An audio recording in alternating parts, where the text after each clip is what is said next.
ஒரு வீட்டில் பிறந்தோம், ஒரு தட்டில் சாப்பிட்டோம். ஆனால் ஒன்றா வாழ முடியாமல் போயிட்டோம்டா. நம்ம பிள்ளைகளுக்கு இந்த நிலைமை வந்துடக்கூடாதுப்பா.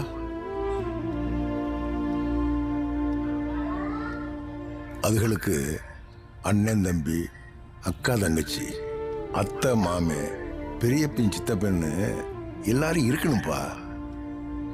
நம்ம பிள்ளைகளுக்கு சொத்து சேர்த்து வைக்கிறோமோ இல்லையா, சொந்த பந்தங்களை காட்டாம போயிடக்கூடாதுப்பா. இல்லையா அதுகளும் நம்மள மாதிரி தனிமரம் நின்றோம். 1000 பிறப்பா இருக்கு அடுத்து சேர்ந்துக்கிறதுக்கு. ஒத்த பிறப்பு தான்டா. அண்ணன் தம்பியா பிறந்தோம், அண்ணன் தம்பியா வாழ்ந்துட்டு போயிரும்டா.